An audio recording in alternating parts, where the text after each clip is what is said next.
અમારા યજમાન અભિજીતસિંહ બારડ અને એમનો એક સંકલ્પ હતો અને સરસ મજાનું ભવાની ધામ બનવા જઈ રહ્યું છે અને આજે મલેકપુરથી અંબાજી સુધી અહીંયા સરસ મજાની લગભગ 1000 ઉપર ગાડીઓ લઈને ત્યાં આગળ જઈ રહ્યા છે.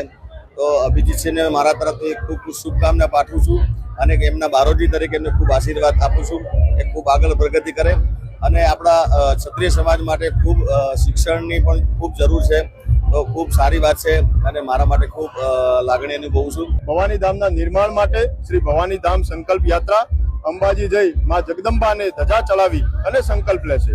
રાજકીય લોકો કદાચ જે પણ એમના કાર્યક્રમો હોય એમની શુભકામનાઓ, પણ આ ક્ષત્રિય સમાજનું અને ક્ષત્રિય સમાજની આસ્થા શ્રદ્ધા એવું માં જગદંબાની એકતાનું સ્વરૂપ કહી શકાય એવી આ શ્રી ભવાની ધામ સંકલ્પ યાત્રા છે અને અહીંયા માત્ર આસ્થા અને સનાતન ધર્મને વાવટો ગગનમાં લહેરાતો રહે એ ઉદ્દેશથી આ યાત્રા યોજવામાં આવી છે. સમાજના સર્વાંગી વિકાસ માટે સામાજિક, શૈક્ષણિક, આર્થિક અને રાજકીય ક્ષેત્રે પણ ભવિષ્યમાં આ સમાજનું આસ્થાનું ધામ ભવાની ધામ તો રહેશે જ, પણ એક પાવર હાઉસ બની અને ભવિષ્યમાં ઉભરી આવશે એમાં કોઈ શંકાને સ્થાન નથી.